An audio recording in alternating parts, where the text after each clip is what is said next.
Bonsoir à toutes et à tous, bienvenue dans ce journal. Bouaké sera sa toute dernière demeure. Le président du Conseil supérieur de la magistrature, Mamadou Koné, a été inhumé à la grande mosquée de cette ville du centre ivoirien. Ce vendredi, tous se rappellent de l'homme discret mais engagé dans le développement de la ville. Seul on va vite, mais ensemble on va plus loin. Ce sont les mots du Premier ministre Begré Mambé à l'ouverture du siège à Accra de l'initiative Cacao Côte d'Ivoire-Ghana, un cadre qui permettra aux deux plus gros producteurs de cacao de redéfinir la filière. Et puis, vous le verrez, après les fortes pluies de mercredi, Dubaï peine encore à s'en remettre. 24 heures après l'hommage de la nation au président du Conseil supérieur de la magistrature, Mamadou Koné a été conduit à sa dernière demeure ce vendredi à Bouaké. L'inhumation de l'émérite magistrat a eu droit à une prière de recueillement suivie par de nombreux habitants de la ville venus exprimer leur reconnaissance et saluer la mémoire d'un serviteur discret et engagé dans le développement de la commune. Le reportage de Timé Danger. Bouaké, capitale du centre ivoirien. À la grande mosquée de la deuxième grande ville du pays, des hommes et femmes venus accompagner à sa dernière demeure le président du Conseil supérieur de la magistrature ivoirienne, le magistrat hors hiérarchie, Mamadou Koné. Esprit et cœur à la prière, tous implorent la clémence de Dieu en faveur de son dévoué serviteur. Au terme de la prière mortuaire, la dépouille retrouve le véhicule des services mortuaires. Destination, le lieu de l'inhumation, prévu dans l'intimité familiale. En arrière, des chœurs en lambeaux et des autorités municipales consternées qui pleurent le retour au Seigneur d'un soutien actif discrètement engagé en faveur du développement de la commune. Nous ici particulièrement à Bouaké, nous sommes très tristes parce qu'à chaque fois qu'il a l'occasion de se retirer d'Abidjan, c'est ici. Donc il venait se reposer. Nous perdons un frère. Nous perdons un papa qui était de très bons conseils, très discret et qui avait une affection particulière pour Bouaké, tout ce qui touche Bouaké.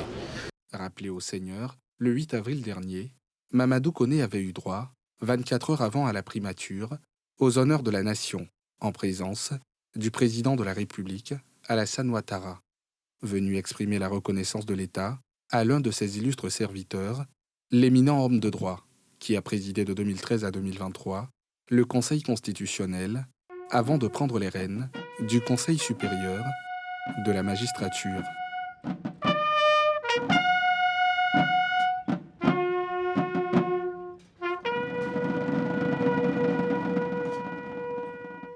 Le Premier ministre a pris part à l'inauguration du siège du secrétariat exécutif de l'initiative Cacao Côte d'Ivoire-Ghana. Il était aux côtés du président ghanéen hier jeudi à Accra. Ce cadre de collaboration entre les deux pays vise à booster l'économie cacaoyère tout en faisant face aux nombreux défis mondiaux du secteur. Les précisions de Pierre Dipomela. Le Premier ministre Robert Begré Mambé, à la tête d'une forte délégation ivoirienne à Accra, la capitale ghanéenne, pour l'inauguration du siège social de l'initiative Cacao Côte d'Ivoire-Ghana, a d'abord été reçu en audience par le président ghanéen, Nana Akufo-Addo, quelques heures avant la cérémonie d'inauguration de cette institution, dont le rôle est de remettre les producteurs au centre de la chaîne de valeur du cacao et de les rémunérer à la hauteur de leurs efforts. Le Premier ministre, qui représentait à l'occasion le président de la République Alassane Ouattara, s'est félicité des fruits de la collaboration entre les deux pays. Le cap a été ensuite mis sur le site qui abrite le siège flambant neuf du secrétariat exécutif de l'initiative Cacao Côte d'Ivoire-Ghana, la maison de tous, qui permettra de redéfinir ensemble la filière cacao et la rendre durable. Telle est la quintessence de la cérémonie d'inauguration du siège du secrétariat exécutif de l'initiative Cacao Côte d'Ivoire-Ghana. Bien que représentant aujourd'hui 65% de la production mondiale de cacao, la Côte d'Ivoire et le Ghana bénéficient encore très peu de la richesse générée dans la chaîne de valeur cacaoyère, de la nécessité de renforcer la collaboration entre ces deux pays à travers l'initiative Cacao Côte d'Ivoire-Ghana. Seul, on va vite, dit un proverbe africain. Mais ensemble, on va plus loin, dit encore ce proverbe. Aujourd'hui, la transformation des fondamentaux de l'économie cacaoyère est en cours. Les producteurs de cacao et leurs pays sont au centre des échanges. La mise en œuvre du différentiel de revenus décent permettant d'atteindre un prix plancher a survécu aux attaques, aux critiques et aux tentatives de contournement. La recherche d'un revenu décent pour le producteur de cacao s'impose progressivement comme le nouvel horizon pour une cacaoculture durable. Le chef du gouvernement a ainsi salué la convergence de vues des deux chefs d'État pour avoir réussi à mettre en avant la nécessité et l'urgence de trouver une solution durable à l'amélioration des prix perçus par les producteurs de cacao. Le président du Ghana a également exprimé sa satisfaction vis-à-vis de cette initiative qui, a-t-il dit, permet aujourd'hui aux deux pays de parler d'une seule voix sur les marchés internationaux. La conférence mondiale du cacao, qu'organise l'Organisation internationale du cacao dans quelques mois, donnera ainsi une autre occasion à la Côte d'Ivoire et au Ghana de réaffirmer leur vision pour un cacao assurant, un revenu décent aux producteurs pour une filière durable. La Direction générale des impôts a récupéré 913 milliards de francs CFA au premier trimestre 2024 contre un objectif de 932 milliards de francs CFA, un écart négatif qui a été révélé ce vendredi lors d'un séminaire bilan au cours duquel les perspectives pour le second trimestre ont été dévoilées. Les détails de Salif Yaleko et de Fulgence Kissiedo. Quelle stratégie pour un rendement optimal de l'impôt foncier? Tel est le thème autour duquel s'est tenu le séminaire bilan du premier semestre 2024 de la DGI, la Direction générale des impôts à Abidjan-Port-Boué. Pour la première partie de l'exercice, l'on enregistre un écart négatif de 18,1 milliards de francs CFA par rapport aux prévisions. L'objectif global de recettes fixé à la Direction générale des impôts au titre du premier trimestre 2024 s'établit à 932 milliards,2. Le montant total des recettes mobilisées par l'ensemble des services se chiffre à 913 milliards,1, prévision de recettes, soit un taux de réalisation de 98%. Il convient toutefois de noter qu'en comparaison avec les réalisations de la même période en 2023, les recettes sont en hausse de 102 milliards francs CFA en nominal, soit un taux de progression de 12,6%. Cette conférence des 18 milliards peut s'expliquer par diverses raisons. Il s'agit notamment de l'impact de la réforme des impôts sur les traitements et salaires. Pour sa part, le représentant du ministre des Finances et du Budget, saluant l'engagement de la DGI afin d'atteindre les objectifs assignés à l'administration fiscale, a invité à redoubler d'efforts pour l'atteinte des objectifs du deuxième trimestre de 2024. Il importe que la Direction générale des impôts redouble d'ardeur avec en ligne de mire l'accroissement significatif des recettes mobilisées en capitalisant les recommandations du présent séminaire. Au cours des dernières années, les performances de la Côte d'Ivoire en matière de mobilisation des recettes fiscales ont été relativement faibles. Le taux de pression fiscale s'est situé à 13,9% du PIB en 2023, alors que le pacte de convergence de l'UEMOA fixe un niveau plancher de 20%. Les projections des recettes brutes attendues pour le second trimestre 2024 sont de 1 314,7 milliards de francs CFA, en progression de 17,8% par rapport aux recettes de la même période en 2023. Le 24 avril prochain, la Côte d'Ivoire va célébrer la journée de lutte contre le paludisme dans la ville de Bouaké. C'est ce qu'on apprend du coordonnateur du programme de lutte contre la maladie qui affirme par ailleurs que le pays disposera d'un vaccin très prochainement. Moussani Kema, Kimo Eric. La journée mondiale de lutte contre le paludisme est célébrée chaque 25 avril. Cette année, La célébration aura lieu le 24 avril à Bouaké. Cette journée mondiale qui devrait normalement avoir lieu le jeudi 25 avril va se dérouler de façon spéciale le mercredi 24 avril à Bouaké. Et le thème de cette année, c'est l'équité en matière de santé, du genre et des droits humains. Cela nous invite à œuvrer pour l'accès équitable aux moyens de lutte contre le paludisme à chaque personne vivant dans notre pays. Outre les différents traitements existants dans la lutte contre cette maladie, Dr Tano affirme que la Côte d'Ivoire disposera bientôt d'un vaccin contre le paludisme. La bonne nouvelle, mesdames et messieurs, c'est que nous allons avoir le vaccin. La Côte d'Ivoire vient de recevoir l'accord de principe pour recevoir les vaccins dans le mois de juillet en Côte d'Ivoire. Et donc nous allons vacciner les enfants de moins de 5 ans. Et cette vaccination va commencer au plus grand tard le dernier trimestre, le mois d'octobre. Toujours selon le Dr Tano, 33% des patients sont atteints de paludisme. Le coordonnateur du programme de lutte contre le paludisme a rappelé l'objectif d'éliminer la maladie d'ici 2030 et invite les populations au respect des mesures de prévention, telles que l'utilisation de la moustiquaire imprégnée. Santé toujours, des spécialistes de l'épilepsie étaient réunis à Bingourou pour discuter de la prise en charge des patients et de la lutte contre cette maladie en Côte d'Ivoire. En marge de cette rencontre, ils ont également assisté des malades et leurs parents, comme nous le montre Salif Yalekoué dans ce reportage. À Bingourou, capitale de la région de l'Indonier-Djouablin, est la ville qui a été choisie par les neurologues, les pédiatres et psychiatres de l'Association des Ivoiriennes de lutte contre l'épilepsie, AILE, pour un forum d'échange et de partage d'expériences. Objectif, trouver des solutions durables et des stratégies à mettre en place pour donner une réponse concrète contre l'épilepsie. L'Association ivoirienne de lutte contre l'épilepsie sillonne les différentes régions de la Côte d'Ivoire afin de sortir l'épilepsie de l'ombre conformément au slogan de l'OMS depuis 2003. Et donc en fonction de la prévalence des patients qui viennent vers nous en consultation, des régions prévalentes, nous allons vers eux pour pouvoir mieux les aider, mieux participer donc au dépistage de la population. Les autorités administratives et politiques de la région ont tenu à apporter leur soutien aux organisateurs de cette noble cause.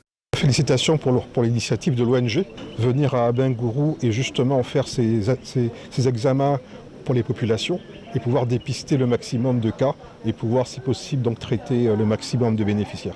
Au centre hospitalier régional d'Abingourou s'est tenue une grande opération de consultation et de dépistage gratuit contre l'épilepsie. Ces professionnels de la santé, spécialistes de cette maladie, étaient à l'écoute des patients et de leurs familles respectives qui se réjouissent de cette initiative.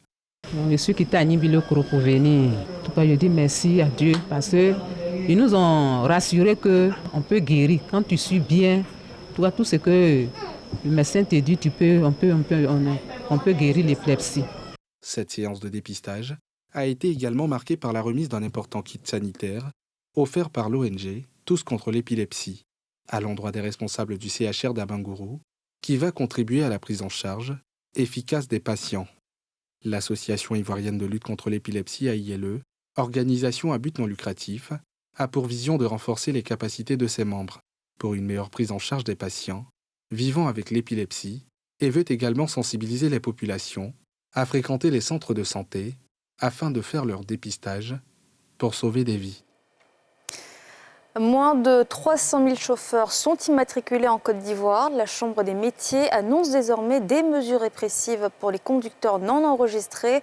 Le secrétaire général de l'institution consulaire a fait cette annonce ce vendredi à la Maison de la Presse et en présence de Timé Dangé et de Tanguy Conan.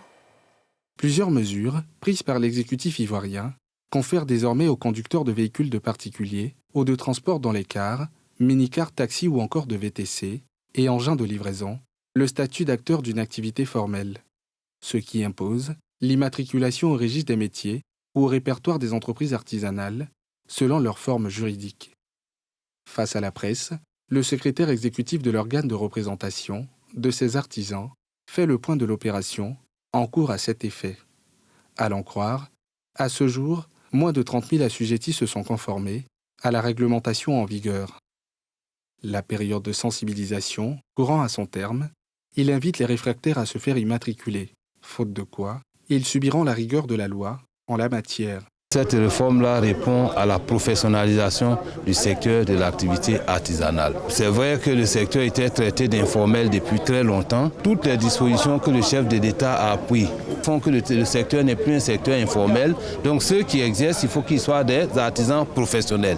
Et pour être professionnel, il faut avoir sa carte qui permet d'appartenir à la corporation, d'être connu, d'être dans le registre des répertoires ou du registre des métiers de la Chambre nationale de métiers. Donc voilà l'importance de la carte. C'est pour serrer, faire la différence entre ceux qui sont artisans et ceux qui ne le sont pas, afin que l'État, à travers la Chambre nationale de métiers, puisse proposer des politiques sectorielles pour aider les artisans. La phase de sensibilisation continue, mais évidemment, elle prendra fin bientôt pour faire place à la répression. Institution consulaire, la Chambre nationale des métiers de Côte d'Ivoire représente les intérêts des opérateurs économiques, du secteur de l'artisanat et des entreprises de métiers du dit secteur auprès des pouvoirs publics. Depuis le 5 décembre, 21 auditeurs se sont engagés dans la 3e session de formation en JRI dispensée à l'ISTC avec l'appui de l'INA France. Après 100 jours de dur labeur, ils reçoivent leur parchemin de fin de formation. La cérémonie de remise de diplôme a eu lieu ce vendredi en présence de Nadja Eja et de Cheikh Bleu. 21 auditeurs, 100 jours de formation théorique et pratique en présentiel, 20 jours de stage en entreprise. C'est en substance les composantes de la 3e session de formation en JRI Média Global, fruit d'un partenariat entre l'Institut national d'audiovisuel de France et l'Institut des sciences et techniques de la communication, ISTC. Le diplôme que nous allons vous remettre aujourd'hui revêt une importance particulière. Il est un symbole. Mais sachez que pour nous, l'essentiel est dans ce que vous avez appris pendant ces 100 jours derniers. Composé de 21 auditeurs au départ, qui ont été rejoints par 2 autres candidats pour l'examen final, cette promotion s'en sort avec le meilleur taux de réussite. Votre niveau, chers auditeurs et chères auditrices, est considérablement élevé. Nos 3 étoiles, c'est les triqualifications de notre formation. Écriture, travail de rédacteur, tournage et montage. C'est-à-dire qu'aujourd'hui, vous avez acquis les compétences de 3 métiers en un. Une fierté pour les auditeurs et formateurs qui ont dû sacrifier leur temps pour relever le défi. Vous vous êtes investis avec zèle dans cet apprentissage. Donnons le meilleur de vous-même. Et cela mérite d'être souligné. Mesdames et messieurs, à un moment de la formation, il y a eu des moments de doute. De doute, tant au niveau des apprenants qu'au niveau des formateurs. Nous sommes allés chercher le doute individuellement chez chaque auditeur, que nous avons transformé en défi et en opportunité. Merci pour cet acquis qui vient faire de nous un autre modèle de journaliste. En tant que journaliste et reporter d'images, nous nous engageons à utiliser nos compétences de manière responsable et éthique, en mettant en lumière des histoires importantes et en donnant une voix aux personnes qui ne sont pas souvent entendues. La formation des auditeurs à cette formation a été rendue possible grâce à un appui financier de l'Agence de soutien de développement des médias. Le ministère de la Communication, à travers son représentant, a adressé ses félicitations au corps pédagogique et aux auditeurs. Il a invité ces derniers à faire un bon usage des parchemins reçus. Et je vous le disais en titre, Dubaï s'est retrouvé sous les eaux après une forte pluie. Plusieurs dégâts matériels et des pertes en vie humaine ont été constatés. Après plusieurs jours, la vie reprend difficilement dans ce chaos, comme nous le montre Nadja Eja dans ce récit.